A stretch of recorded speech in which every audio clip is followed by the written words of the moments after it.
Buenos días. Dios les bendiga. ¿Cómo están? Estamos en nuestra primera enseñanza del año. Ya estamos ¿a qué día? Es el mensaje número 14 de esta serie. El título que le puse a este mensaje es De pequeño a grande. De pequeño a grande. Y proseguimos con nuestro estudio del Evangelio de Marcos. Estamos estudiando el Evangelio de Marcos.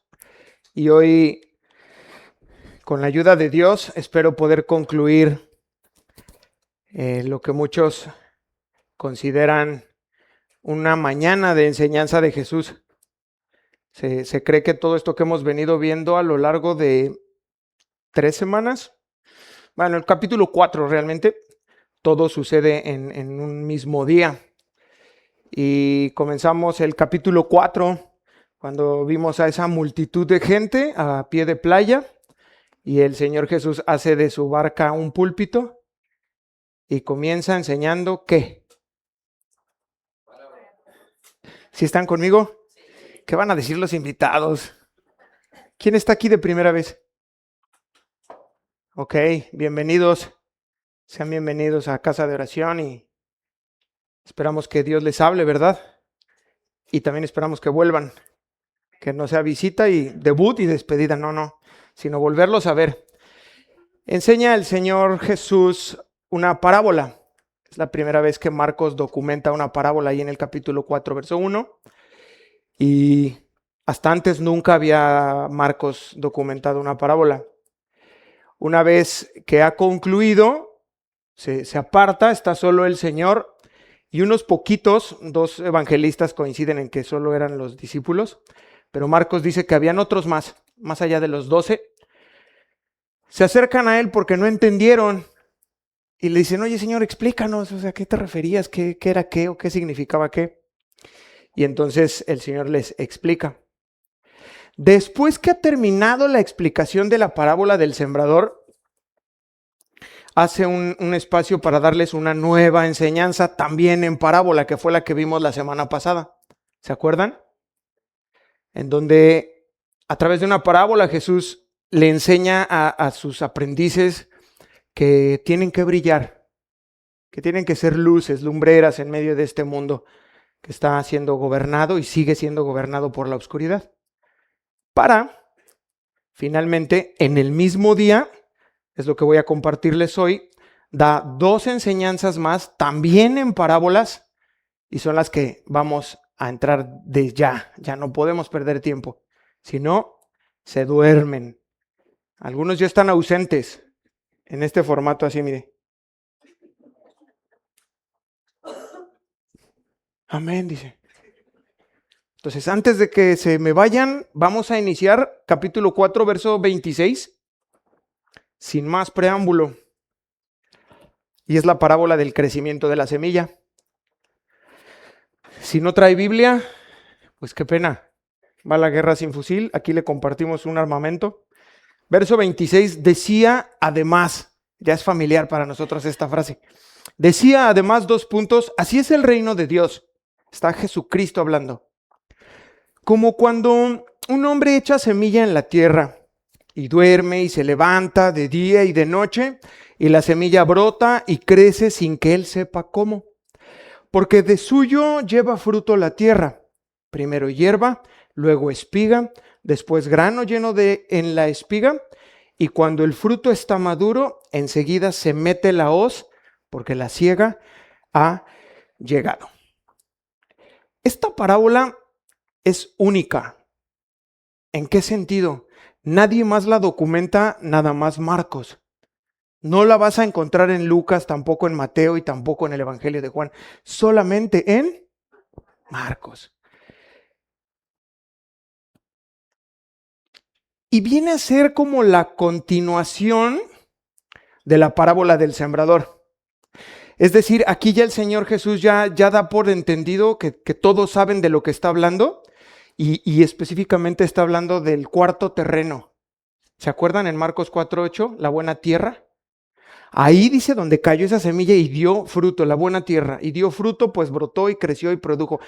Es como sobre ese terreno que está predicando ya el Señor Jesús. Y da por sentado que todos, como en casa de oración, ya saben de qué está hablando. Entonces, es una especie de autoexamen. Te va a permitir a la luz de esta parábola ver si tú eres cristiano o no. ¿Te interesa? Además es muy, muy bonita porque nos va a dar 4 puntos, uno por versículo. A veces el predicador, el maestro, quien enseña, le quiere sacar 8 puntos. No te da 8 puntos, el mensaje da 4. No, vamos a ver solo un mensaje. No. ¿Cuántos nos da? 4. No, ni más ni menos, respetamos la Biblia. Y el primer punto que trata esta Biblia es que en la obra de salvación que es por gracia, así como en lo natural, también en el ámbito espiritual debe haber un sembrador. Este es nuestro primer punto. Tanto en lo natural como hay un fulano que se pone un sombrero y que trae unas botas y trae un tractor y va aventando, como en lo espiritual debe haber un sembrador. Ese es el primer principio que nos enseña esta parábola. Miren, como la tierra por sí sola no produce trigo, escúchenme lo que les voy a decir. La tierra por sí misma no produce trigo. ¿Qué produce? Cizaña, maleza. Y lo digo en el sentido de que sí, por ahí te puedes encontrar un mango, un manzano, un tamarindo, pero algo así viene, no lo hace la tierra por sí sola, esa hecha, pues echa hongos allá, echa maleza acá, pasto allá. O sea, la tierra por sí misma no da. Requiere del trabajo de un hombre que en primer término limpia el terreno de piedras, luego mete su tractor, ara la tierra, después ya agarra sus semillas, las comienza, luego le cierra, luego lo riega, luego así, en lo natural. ¿Se entiende? De la misma forma el corazón del hombre no busca a Dios. El hombre natural no le interesa a Dios, nunca le ha interesado. Van por la vida como hierba, como maleza ahí, creciendo, unos crecen por acá, otro no, pues ya se me volvió ladrón, no, pues el otro está en prisión, el otro no, pues esta se metió en drogas, aquella ya metió en... Y entonces así toda la maleza, ¿no? Crece uno ahí rupestre. No hay en el corazón del hombre per se el deseo de buscar a Dios, está enemistado con Dios. No le interesa volverse a Dios, ni le interesa arrepentirse, ni le interesa creer en Dios, y mucho menos le interesa obedecer a Dios, como algunos cristianos. No les interesa. Conocen algo de Dios, conocen algo de la Biblia, pero no les interesa. Y Dios es quien determina que sean personas las que van a ir a esparcir esas semillas, que ya tenemos claro que es la palabra de Dios. ¿Cómo lo hacen? En los corazones, en la tierra, en el terreno de otra persona, que está duro, que a veces es de piedra, cae la semilla, cae a un lado, llega el enemigo, se la lleva. Algunos otros cae, pero no echa raíz, y ya sabemos, ¿no? Pero somos personas, los que lanzan semillas en otras personas. Y en algunas cae en buen terreno. Y entonces el Espíritu Santo comienza a hacer una obra en la persona. Y de inicio va al arrepentimiento. Dice, ¿cómo he vivido así? Apartado de Dios, como hierba de campo, así ajeno a Dios. Y Dios le da una nueva naturaleza y a partir de ahí es que el hombre o la mujer comienzan a buscar a Dios. Pero si no, no. ¿Sí puedes reconocerlo así en tu vida? ¿Recuerdas a aquellos hombres y mujeres que sembraron en ti? Que con paciencia, diga paciencia, sembraron en ti la buena semilla del Evangelio. ¿Los bendices o no te acuerdas de ellos? Es bueno que de pronto tomes un tiempo para recordarlos y si aún puedes tener contacto, una llamadita. Hermana, gracias por tus oraciones. Gracias por el tiempo que dedicaste a sembrar la palabra en mí. Hoy pues, soy un tronquito, pero hay algo en mi vida. Empieza a haber una evidencia del Evangelio en mi vida y quiero bendecirte. He estado orando por ti. La pregunta antes de avanzar es si usted ha sembrado la semilla en alguien. Vamos a ver sus caras. Algunos otros sonrieron. Es evidencia de que no lo han hecho. Está bien, solo el llamado es a hacerlo. Ya es el tiempo. Ya tienes 28 años en una congregación. O sea, ¿cuándo? Es que no estoy listo. Mi hermana tiene 68 años, de los cuales 65 congregándote. ¿Sí? Estoy exagerando un poco para ilustrar. Es que ¿cuándo es el tiempo? No tienes que ser un teólogo, pero sí que tienes que tener el deseo de ver a la persona que la está pasando mal y que tú tienes una palabra de parte de Dios para decirle, es por aquí. No ocupas mucha doctrina, ni escatología, ni no, así. Ahorita lo vamos a ver. Vamos al segundo punto.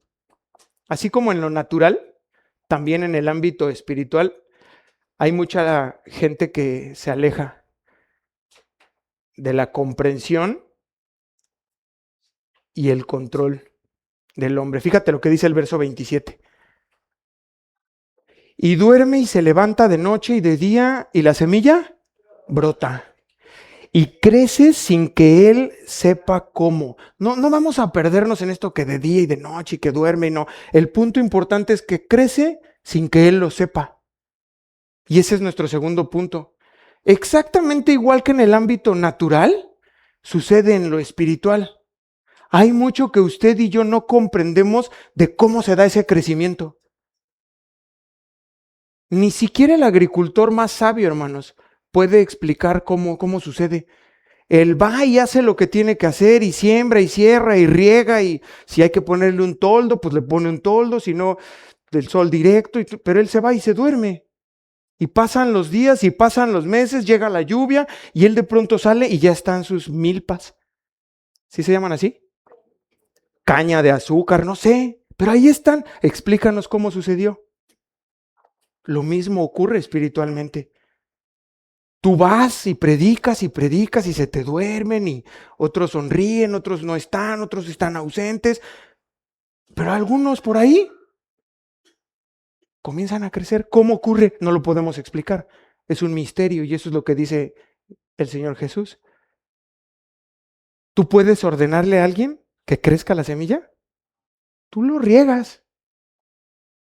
Y igual, y lo mismo que pasa en lo natural, algunos granos mueren y otros sí crecen. No todos crecen.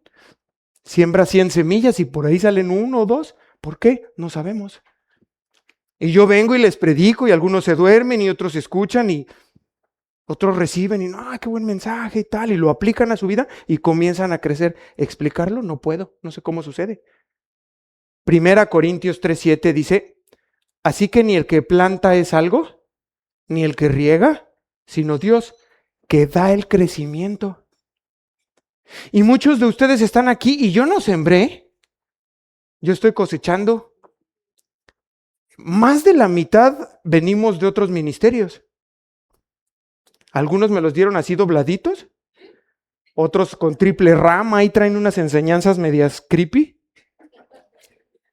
Y unos poquitos han nacido aquí en respuesta a las oraciones. Señor, déjanos ver a alguien que nazca aquí. Puros.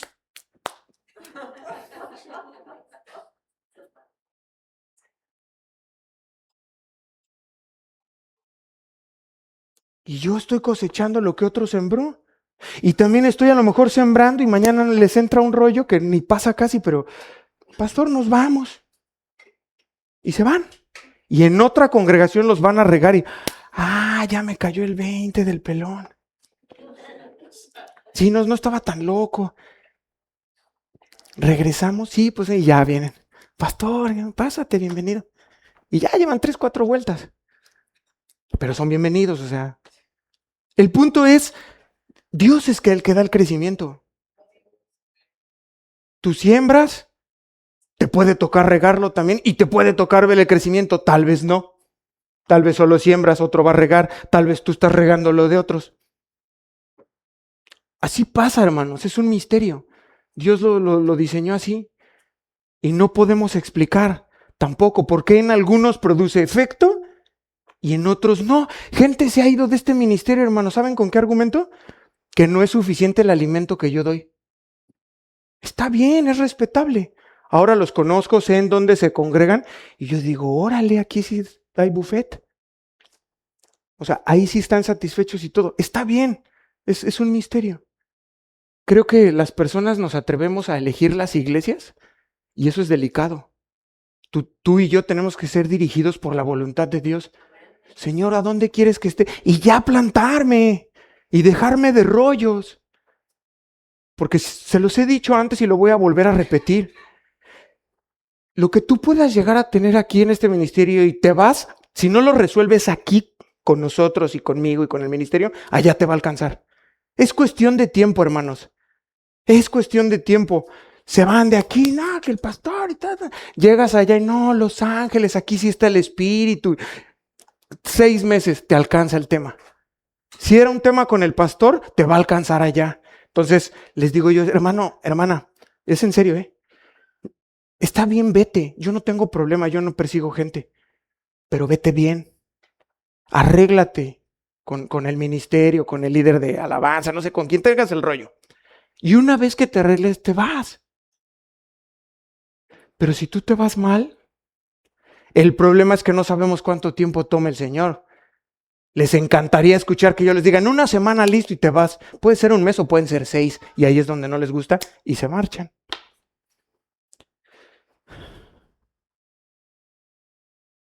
Puede parecer a nuestro entendimiento, hermanos, que una persona tiene ventajas. O sea, llegamos a ver a ciertas personas y tú dices, no inventes, este chico viene de un hogar cristiano.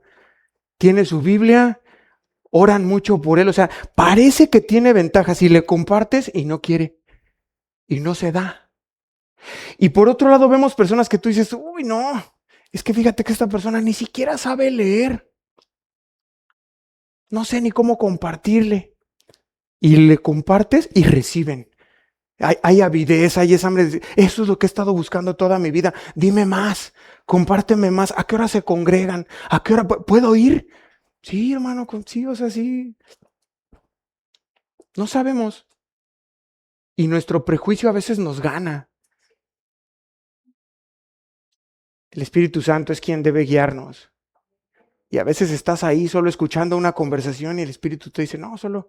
Y le das una pequeña palabra y se queda. No podemos explicarlo, hermanos. Vamos a avanzar. Miren, en Juan 3:8, por ejemplo, dice, el viento sopla de donde quiere y oye su sonido, mas ni sabes de dónde viene ni a dónde va. Así es todo aquel que es nacido del Espíritu. Es un misterio. ¿Tú has escuchado el viento? Sí. ¿Lo conoces? No. Es intangible, es un misterio. Y no sabes de dónde viene y no sabes a dónde va. Es lo mismo. Por eso no podemos hacer acepción. Y tú compartes y compartes y compartes. Y por ahí, a lo mejor ni te toca porque ya te creerías Spurgeon. Y el Señor no te lo revela, pero la persona ya está creciendo por allá, toda su familia. Dice, no, si le digo ya se va a volar. Entonces no, el Señor te guarda y no te enteras hasta muchos años después. Dios es quien da el crecimiento, hermanos. Y es muy importante entenderlo así.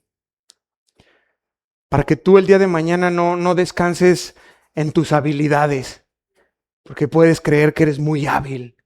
Y reposas sobre, no, es que soy un gran ministro, ¿no? Soy un gran predicador, soy un gran pastor. Y descansas en eso. Y no confíes en eso, ni en tu poderosa predicación.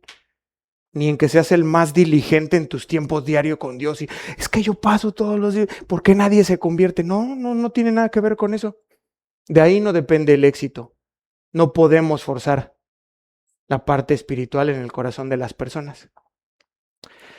Pues entonces ya no voy a compartir. No estoy diciendo eso. Solo que si tú reconoces esta verdad que yo te estoy compartiendo, tienes el antídoto para cuando caigas en algunas de las dos partes. El exceso en el esmero, como es que estoy y no pasa nada, y tú regresas a esta verdad y dices, sí es cierto, ya tienes el antídoto, tanto en el otro, en el pesimismo. No, te mantienes ahí, ¿no? Pues yo solo soy llamado a regar las semillas. Dios es el que hace. No depende de mi esmero y no depende de mí. Confío en ti, Señor, y riegas y lanzas la semilla. Amén. Entonces, Jesús nos está enseñando que nuestra principal tarea es sembrar la semilla. Y tú te vas a dormir y despiertas, dice, y de día y de noche, lunes, viernes, enero, febrero, y lo dejas en manos de Dios. Y Él es el que va a dar el éxito, si la persona se convierte o no. ¿Vamos bien? Número 3, así como en lo natural, en el ambiente espiritual, la vida, ¿la qué? La vida se manifiesta gradualmente. Vamos a ver el versículo 28. Porque de suyo lleva fruto la tierra. Otra versión dice, la tierra produce por sí sola. Primero hierba, luego espiga, después grano lleno de espiga. ¿Cuántos de ustedes, no, a ver, dicho de otra manera, tú no te comes un mango así que quedas todo así, ya te limpias y sales al jardín, pones tu semilla y al otro día sales y ya tienes un mangal así jorobado de mangos? No pasa, no pasa. ¿Y por qué a veces esperamos que le compartes a alguien y ya es como, oye, pues es que no está dando fruto? Como que tenemos prisa. Y tu hija, tu hijo se acaban de convertir y hace una semana, hace un mes y tú ya la quieres ver jorobada de fruto.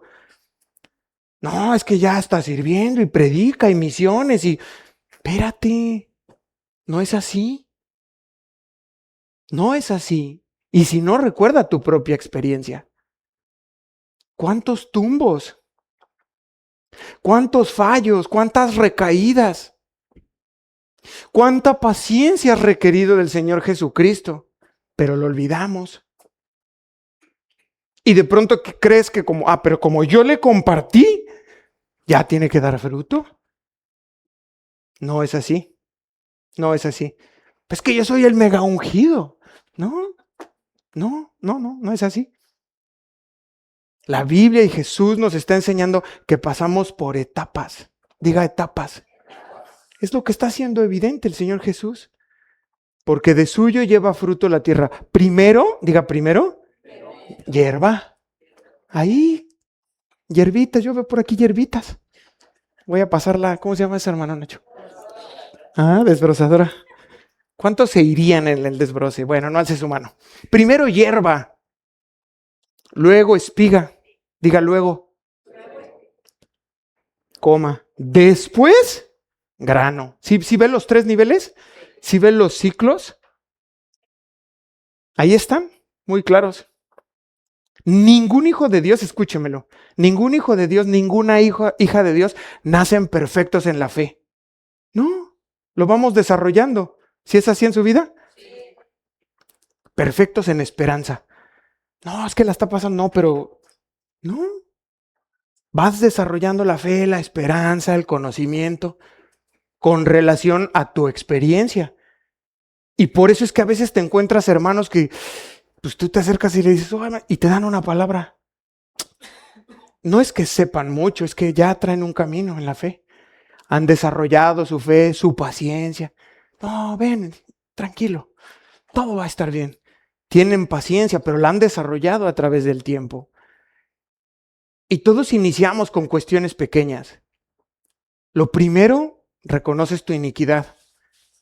Llega el evangelio, te alumbra y ves la condición de tu corazón, que está bien manchado, bien podrido. Al menos fue en mi caso. Bien lleno de malos deseos, de perversiones, de cosas bien feas. Eso es lo primero. Pero ese es el inicio. Después vas creciendo y logras ver la grandeza del perdón de Dios. Y entonces ya pasas a otra etapa y dices, qué hermoso es el perdón de Dios. Y lees a Jesús diciendo que Él perdona pecados y dices, gracias Señor, y sientes ese perdón. Luego avanzas quizás hacia la belleza de la santidad y comienzas a vivir en santidad y es especial, pero vas de un día a la vez. Y si pudiéramos decir que un creyente es, porque la gente de pronto en el mundo nos dice así que somos pequeños, que somos inseguros y que somos débiles, es cierto, hermanos, sí somos todo eso, pero estamos vivos. Y eso es muy importante. La persona que ha recibido el evangelio, que cayó la semilla y comenzó a crecer, ha pasado de muerte y eso no lo podemos perder de vista. Eclesiastés dice de forma un poco dura, Eclesiastés 9:4, dice, aún hay esperanza para todo aquel que está entre los vivos. O sea, hay esperanza para usted. Escuchen, porque es mejor perro vivo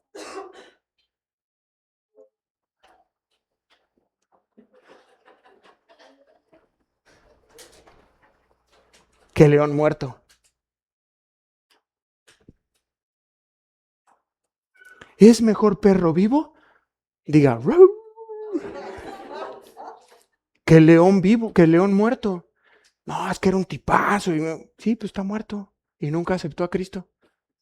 Entonces tú casi que aullas, Señor, gracias por esta oportunidad. Y eso es lo verdaderamente importante. Y si tú entiendes esto que te estoy compartiendo, debe ser o debe de traer consuelo a tu corazón. ¿En qué sentido? En que no tienes que tener expectativas de ninguna persona. Tú compartes el evangelio y tampoco des lugar a dudar. Porque alguien se convierte y como no tiene la fe de Pablo, dices, no, se me hace que no se convirtió. No, si tú entiendes esto que te estoy compartiendo hoy y la palabra de Dios, no tendrás expectativas. Yo ya compartí. No es de Dios, yo no lo sé. Vamos a darle tiempo. Pues mira que yo me tomé 8 años, 7 años, 9 años. Todos atravesamos nuestro ciclo. Recordemos que la gracia con todas las personas tiene un comienzo. ¿Sí? Y el más poderoso roble en otro tiempo fue una bellota. Sí, entonces tú no te sientas mal cuando ves a esos grandes hombres y mujeres de Dios y dices, ¿por qué yo no estoy creciendo? Porque tuvieron su proceso, pero no siempre fueron eso. Bellotas que cayeron en tierra y comenzaron. No siempre fue así. Entonces, es mejor un toque de Dios que la ausencia de Él. ¿No cree? Es que solo tengo un toque de Dios. Es suficiente. Quien no lo tiene, ese sí está en problemas. Y sobre todo, el interés de Cristo fue y será que sus hijos crezcan. Entonces, descansa en eso. Es que, pastor, me siento estancado. No te preocupes, es solo un tiempo. Cristo te va a llevar y vas a crecer. Solo, ¿qué tan doloroso quieres que sea? Sí, porque Dios te habla bien. No, así les digo a veces a mis hijos. Estoy en buena onda. No has entendido, Listo, llega la disciplina. Y luego ahí, no, es que Dios es malo. No, tú no estás entendiendo. Dios te está purificando. Está tratando contigo porque Él es el más interesado en que tú y yo crezcamos. ¿Queda claro? Vamos al último punto. Así como en lo natural, también en el ámbito espiritual, no hay cosecha hasta que la semilla está madura. Así como en lo natural, en lo espiritual, no hay cosecha hasta que la semilla está madura. 4:29 de Marcos. Y cuando el fruto está maduro, enseguida se mete la hoz, diga muerte, porque la siega ha llegado. Hermanos, ningún agricultor, creo, que meta la hoz cuando el fruto todavía está verde. ¿Está de acuerdo o no? Creo que nadie aquí somos agricultores. ¿O hay alguien aquí? No. Pero por puro sentido común, que, ay, cómo nos falta a los cristianos a veces.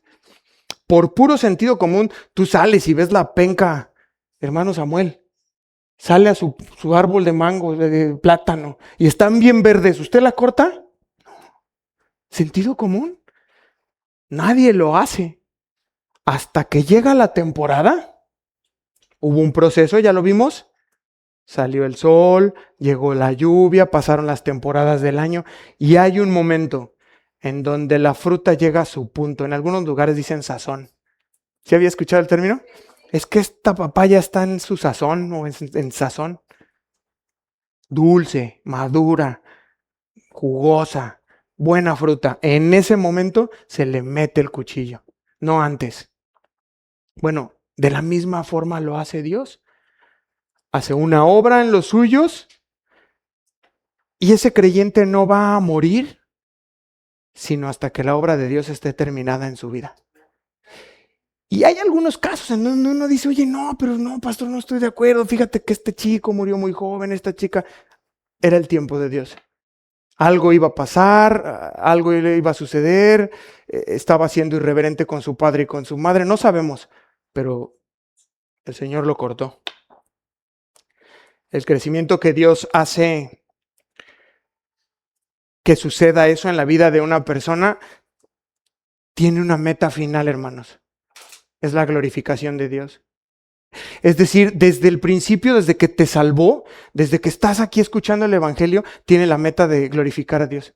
Toda tu vida, gloria a Dios. Tu muerte, que glorifique a Dios. Por eso es que Dios no lo va a hacer antes de tiempo, sino hasta que la obra esté lista. Vamos a Romanos 8:29, por favor.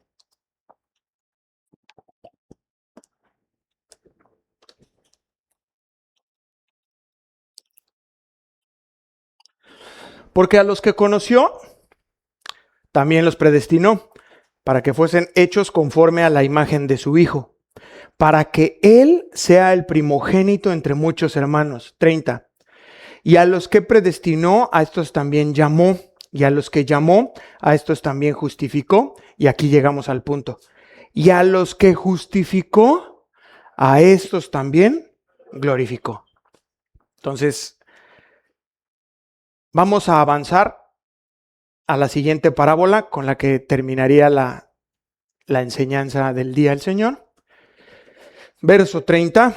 Decía también, ¿a qué haremos semejante el reino de Dios? ¿O con qué parábola lo compararemos? Es como el grano de mostaza que cuando se siembra en tierra es la más pequeña de todas las semillas que hay en la tierra, pero después de sembrado crece y se hace la mayor de todas las hortalizas y echa grandes ramas de tal manera que las aves del cielo pueden morar bajo su sombra. Entonces, esta es la segunda parábola, que es un tanto histórica, ahorita vamos a ver por qué, y un tanto profética, porque nos habla sobre el crecimiento del evangelio y de la iglesia cristiana. Entonces, vamos a ver solo dos enseñanzas, vamos a extraer de esta parábola. Quiero que aprendamos en primer lugar que tanto la semilla de mostaza como el evangelio y la iglesia de Cristo serían pequeñas y débiles al principio. ¿Estamos? A usted y a mí, hoy que lo escuchamos, y tal vez porque lo hemos leído ya se nos hace un poquito más familiar, pero el ejemplo que está usando Jesús nos parece un tanto extraño y lejano. Pero para los judíos era algo muy usual ese ejemplo de la semilla. De hecho, el Señor la ocupa en otra ocasión para hablar de la falta de fe. Quizás nosotros ocuparíamos a Jesús en persona diciéndonos una parábola como el reino de los cielos es como una hormiga. Y entonces ya lo entenderíamos mucho mejor. O una pulga, ¿no? Para darnos a entender algo muy pequeño. O si queremos estar dentro del contexto de lo que está hablando, nos diría, el reino de los cielos es como una lenteja. Y todos entendemos, ¿no? Una semilla de chía, exacto. Pero el Señor usa grano de mostaza para aludir, para hacer alusión a algo muy pequeño, muy pequeño. En Lucas 17:6, dice, entonces el Señor les dijo, si tuvierais fe como un grano de mostaza, ahí está. Podrías decirle a este sicomoro, desarráigate y plántate en el mar, y te obedecería. Aquí lo está ocupando para la falta de fe, que andaban dudando, y les usa la misma ilustración. Se ocupa poquitita fe, como la de un grano de mostaza. Entonces, el punto importante acá es, la mayoría de los oyentes le están entendiendo. A nosotros nos parece un poco raro, pero ellos sí lo están entendiendo. ¿Por qué? Porque Jesús está ocupando un lenguaje familiar. Por eso yo les digo lenteja, pues todos lo entendemos aquí, ¿no? Y si les digo con cebolla y salsita, pues un latino, un mexicano lo capta perfectamente. ¿Por qué? Porque está usando un lenguaje familiar. Y yo no pude dejar de extraer una aplicación a esto. Y es que tenemos que ocupar usted y yo un lenguaje familiar, hermano. Algo sencillo. Cuando tratas de transmitir el evangelio, de pronto, híjole, ocupamos no, qué teología, ¿no? terminología muy técnica. Y la persona, más allá de entender algo, aunque sea un poquito, se va confundido y hasta rechaza el evangelio. Dice, no, quién sabe qué tanto me dijo. Creo que eran groserías. ¿Por qué? ¿Qué te dijo? No, pues que de escatología. Y que no, que porque la apologética. Yo no sabía si es grosería y que redención, eclesiología. Es que le traté de compartir, pero ¿y qué le dijiste? No, pues de la liturgia. ¿Qué es eso? Para que es algo salvífico. Y somos así. ¿Sabes qué? Cuando tú y yo somos así, dejamos algo bien en claro. Que quieres más bien así como mostrar tu brazo fuerte. Ay, cuánto sabe, ¿no? Y se queda el alma perdida por falta de amor. Porque no fuiste empático. No entiendes que la persona a la que le estás hablando está sufriendo. Que la está pasando mal, que dentro de su corazón hay algo que le duele. Que en su vida hay cautividad, que está metido en sustancias, en fármacos, en cuestiones, porque no puede vivir. Y tú hablándole de neumatología. No sirve, hermanos. Necesitamos, como el Señor Jesús, un lenguaje sencillo, que provenga del corazón de Cristo. Mira, esto es así, esto fue así en mi vida. Testimonio, algún texto, y listo, queda sembrada la semilla. Pero usemos un lenguaje familiar. Amén. Por eso entonces usa el Señor Jesús esa ilustración de la semilla de mostaza, para hacer alusión a la debilidad y a la aparente insignificancia del Evangelio y de la iglesia cristiana. Para contextualizarlo, ¿cómo vino el rey? ¿Cómo vino a la tierra la cabeza de la iglesia? ¿No como débil? ¿No como un bebé que nació en un pesebre? Sin riquezas, sin ejército, sin poder como tal. Eso es debilidad. ¿Quiénes eran aquellos 11 que reunió el Señor a su alrededor y les puso por nombre apóstoles? ¿No eran personas pobres? Del vulgo, dice la Escritura, y sin conocimiento. Hermanos, eran pescadores. O sea, el puro barrio, la pura banda. ¿Sí me entienden? Un publicano que lo aborrecían ahí medio fifí. Oigan, un celote de estos como un cártel. Y ahí se agarró el Señor. Sí, o sea, a nuestro parecer eran 12 personas que a nuestro criterio son bastante inadecuados, ¿no? Si fuéramos usted y yo hubiéramos agarrado un rabino, ¿verdad? Un diputado. No dije partidos. Un venezolano. Sí, o sea, para darle variedad. Pero según nuestros criterios elevados, o sea, gente preparada, Jesús no. Dice, a ver, pescadores 2 y luego otros 2, 4. Ya lo vimos, ya lo estudiamos. ¿Cuál fue el último acto público del Mesías? Fue crucificado. Como un malhechor entre 2 ladrones. Abandonado por casi todos sus discípulos.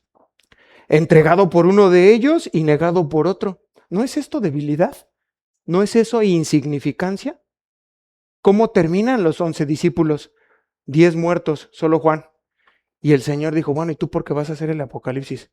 Si no también. Desmembrados, crucificados de cabeza, decapitados, todos. Y entonces Jesús por eso toma el principio de la semilla de mostaza. Mira, el reino de los cielos es algo bien pequeño y bien insignificante, pero va a crecer. ¿Qué es lo que vamos a aprender en segundo lugar?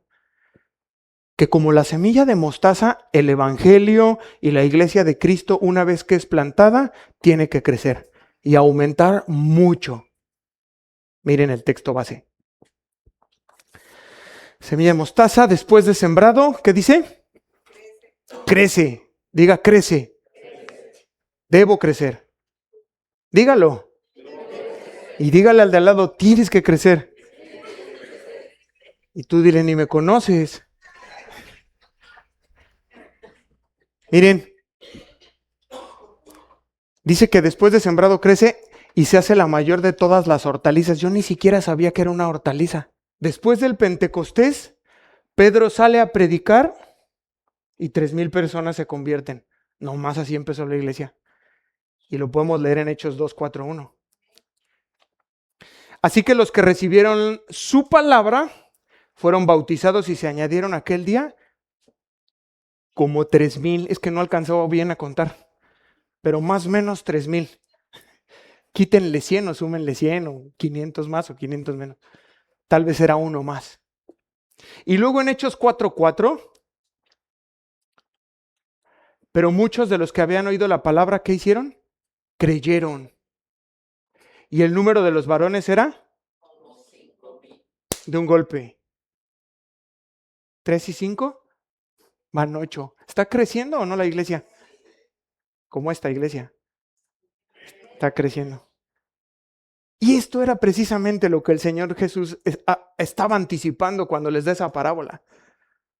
El principio del crecimiento va a ser tremendo. Ustedes lo van a ver cómo las ramas se van extendiendo. Y después de esto que acabamos de ver en Hechos, las ramas se extienden hacia Antioquía, Éfeso, Filipos, Corinto y hasta Roma. Y nacen congregaciones. ¿No es eso el reino de los cielos creciendo? La semilla de mostaza, tal como lo dijo en la parábola. Pero después de sembrado, crece y se hace la mayor de todas las hortalizas y echa grandes ramas. Déjenme decirles algo. Hoy la iglesia sigue creciendo, a pesar de la apostasía de algunas ramas y de la evidente debilidad de algunos. Podemos confiar en la palabra de Dios y la iglesia va a seguir creciendo. Nuevas ramas van a seguir creciendo. En América, ahora en la India está creciendo, en Australia, en África, en China. A pesar de la profesión chafa de algunos, la iglesia va a seguir. Y en algunos otros casos, la garra de la corrupción alcanzó a algunos ministros. Pero eso no va a detener el crecimiento de la iglesia. Jesús dijo, y la semilla una vez plantada, iba a avanzar. ¿Hasta cuándo, hermanos? ¿Hasta cuándo va a ser ese crecimiento? Hasta que la profecía se haya cumplido. Todas las profecías. Habacuc 2:14 dice, porque la tierra será llena del conocimiento de la gloria de Jehová, como las aguas cubren el mar. Ahí va a acabar el crecimiento. Una vez que toda la tierra haya escuchado del Rey de Reyes y Señor de Señores, Él volverá. ¿Lo crees? Y ahí será el fin. Cuando ponga a todos sus enemigos bajo sus pies, Satanás será atado. Ya conoces el final. Y esta parábola llegará a su fin. Aquí voy a dejar la última parábola, pero antes debo comentarles que todos y todo son importantes para el crecimiento del reino de los cielos en este mundo. No menosprecies a nadie, hermano. No menosprecies ningún medio que te pueda servir para regar esa semilla, para lanzar esa semilla, para que el reino de los cielos avance. No juzguemos, no prejuzguemos. Haz lo que tú tienes que hacer y yo hago lo que tengo que hacer y con eso quiero avanzar hacia el final. Tú puedes considerar a un niño y decir, no, pero ese niño, no sabes.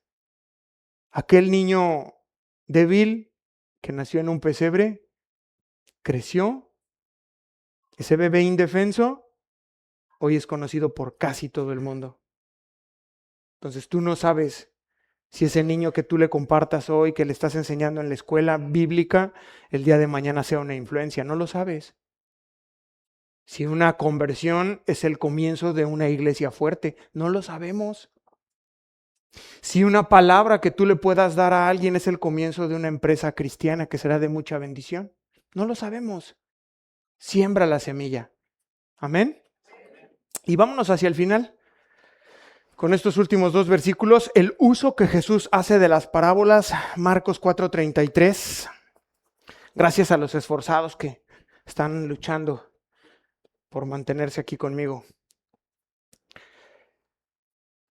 Con muchas parábolas como estas les hablaba la palabra, conforme a lo que podían oír. Y sin parábolas, no les hablaba. Aunque a sus discípulos en particular les declaraba todo. Estos dos versículos nos dan una definición maravillosa de lo que es un sabio maestro y un aprendiz sabio. Porque lo primero que vemos es cómo Jesús acomodaba sus enseñanzas con relación a la capacidad de su audiencia. Él sabía,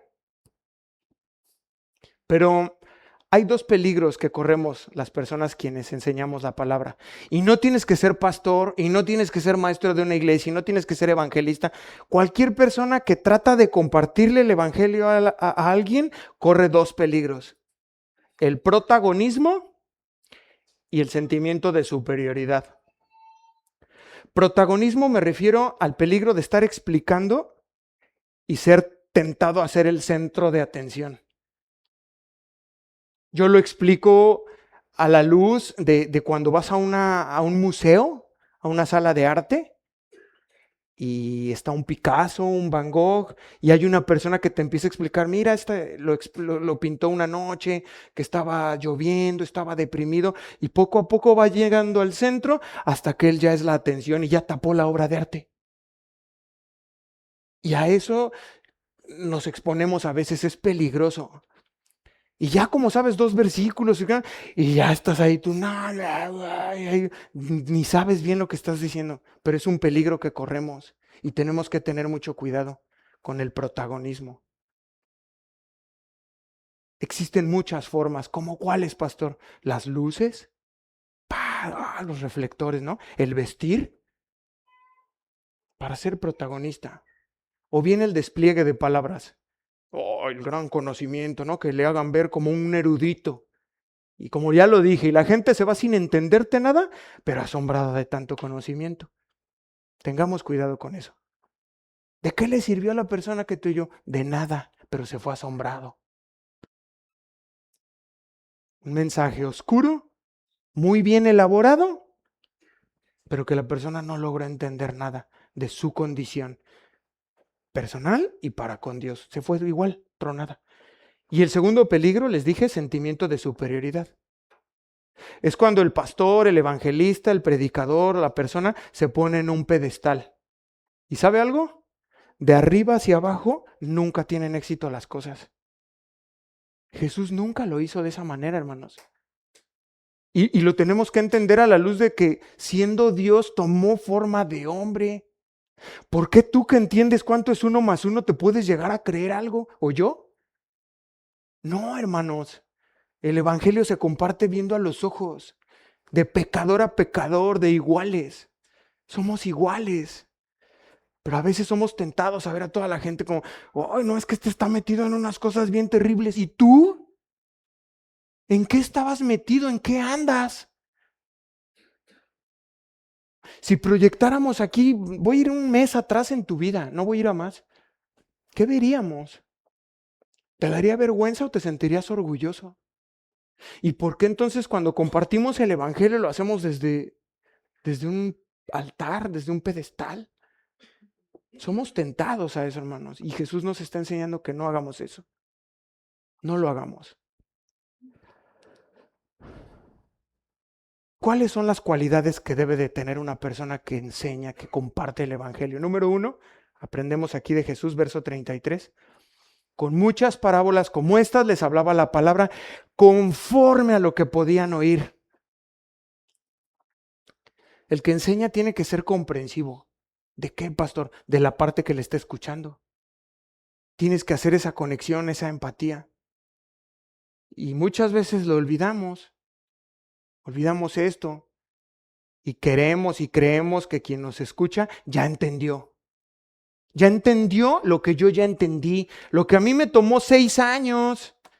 Y tú quieres que la persona, no, pues tienes que dejar y pecador. Y si tú llevas 6 años para llegar a ese punto, ¿por qué esperas que la persona te entienda en 2 patadas? Tenemos que ser comprensivos y empáticos como lo hace el Señor Jesús. Dice, no, miren, si ahorita les hablo de esto, se les va a volar la cabeza.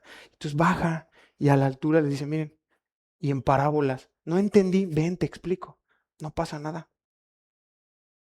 Además, quien comparte el evangelio tiene que ser paciente. Diga paciente.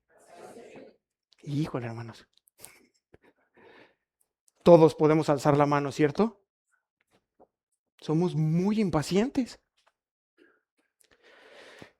Miren, los judíos establecían que un maestro que estaba enseñando, cuando él se percataba de que los alumnos no estaban entendiendo, regresaba al principio y volvía a empezar desde el principio, sin rencor y sin irritarse. ¿Qué le parece? Ahí les va todo de nuevo. Es que me dormí. Va de nuevo. Vamos a empezar con Marcos 4. Sin rencor ni irritación. Eso es precisamente lo que hacía el Señor Jesús. ¿Neta no entendieron? Bueno, tráiganse un pan sin levadura y vamos a comer mientras les explico. Aunque a sus discípulos en particular les declaraba todo. Pero déjenme terminar ahora con el alumno. Les di características del sabio maestro y ahora vamos a ver al alumno sabio. Espero que haya alguno por aquí. Escúchame esto. Porque en esto que les voy a compartir en estos 2 versículos, la Biblia nos da el cuadro del círculo más cercano a Jesucristo. Esto es muy especial. Número 1, el alumno sabio no se olvida cuando se va de la clase. Es decir, que cuando usted se va de aquí, se va pensando en lo que escuchó y lo mastica y lo mastica. ¿Cómo se llama eso? Lo rumia. Una y otra vez. ¿Hasta cuándo, pastor? Hasta que comienzas a vivirlo. ¿Queda? Miren Mateo 7:24.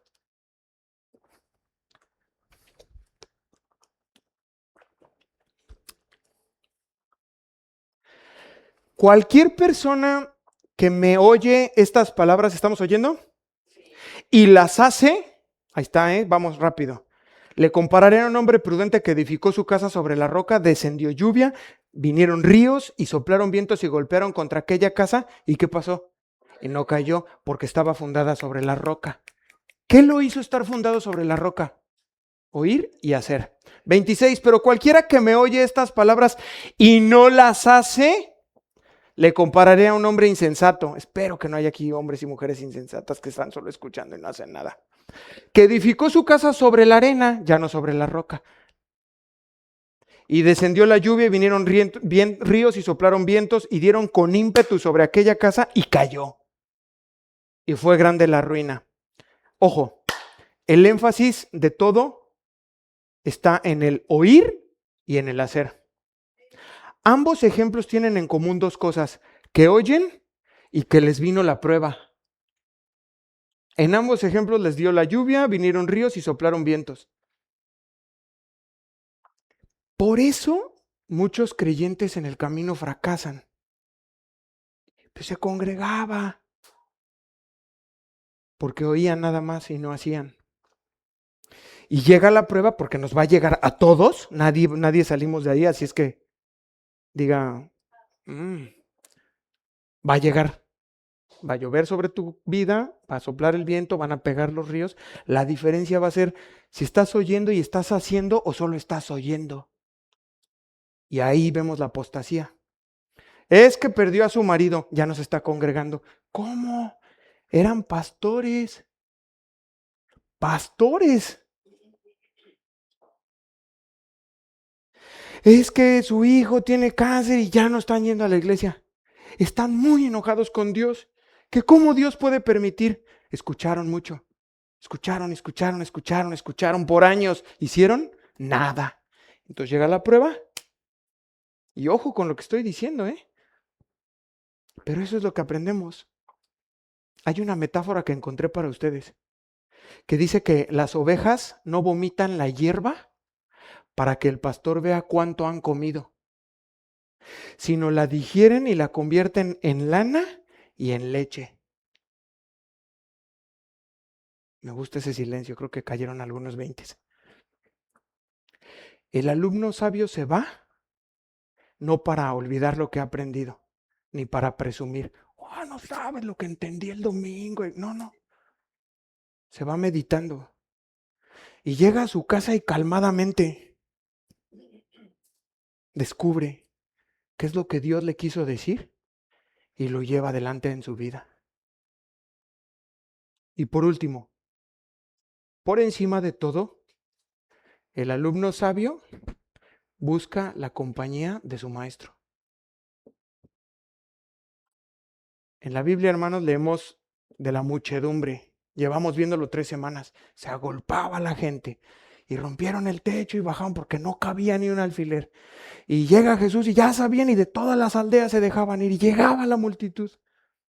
Escuchaban lo que querían escuchar, recibían lo que querían recibir, así fuera un milagro, y se largaban a su casa.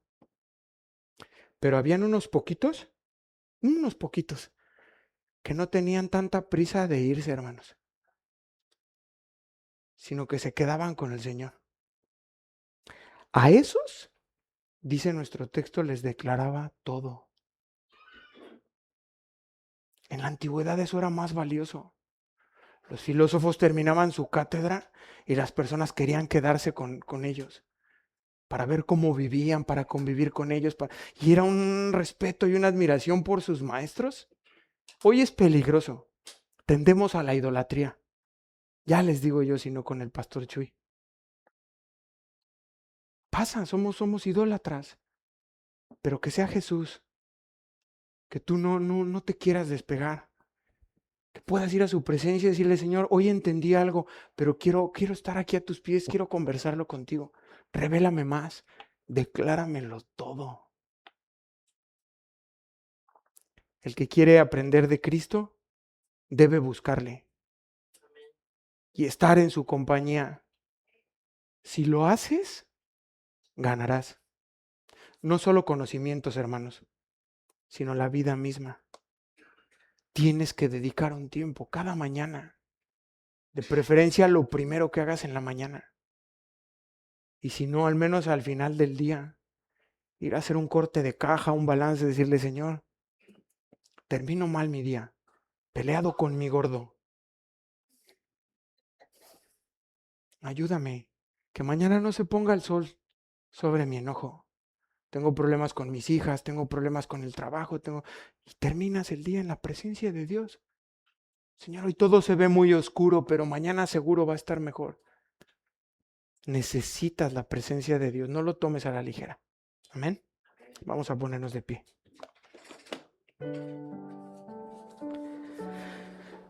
Señor, qué bueno eres.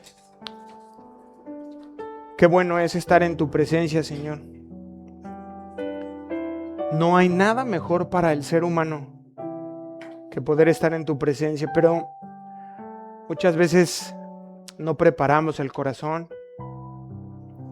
Muchas veces salimos de este lugar y somos olvidadizos y no somos hacedores de tu palabra. Pero yo me gozo, Señor, porque has comenzado a hacer una obra. Jesús, hoy podemos escucharte con claridad y conocer tu palabra y saber que nos amas de una forma incondicional. Señor Jesús, que no depende de nada que hagamos, sino que tu amor nos acepta e inicia una transformación, un cambio, mostrándonos nuestra verdadera condición, y entonces viene el arrepentimiento por haber vivido vidas alejadas de ti, Señor, confundidos entre la religión y tantas cosas. Pero en tu amor nos llamaste, nos elegiste y comenzaste una obra que hoy está creciendo. Gracias, Dios, porque no dejas a ninguno de mis hermanos ni a mí estancados, sino que nos llevas al crecimiento. Permites a veces tiempos de desánimo, de cansancio, pero no duran mucho. La vida es muy breve y tú quieres glorificarte. Así que esta mañana te damos muchas gracias por este nuevo ciclo que comienza 2026. Oramos pidiendo tu presencia, tu Espíritu Santo, que nos guíe, nos dirija, nos fortalezca y comience el crecimiento, Señor. Gracias por tu palabra, gracias por este lugar. Gracias por tu Espíritu Santo, porque estás con nosotros, Dios, y eso lo vale todo. No nos dejes, Señor. Ayúdanos en nuestras dudas, en nuestras luchas, y llévanos a crecer, Señor, a formar parte de esas ramas que estás usando para avanzar tu evangelio y para que crezca como no tenemos idea, Señor. Hasta que llegue el final, o bien la hoz sea metida y vayamos a tu presencia. Te damos gracias y te bendecimos en el nombre de Cristo Jesús. Amén y amén. Me alegré con los que decían, vamos a la casa de Dios. Yo me alegré con los que decían, vamos a la casa de Dios.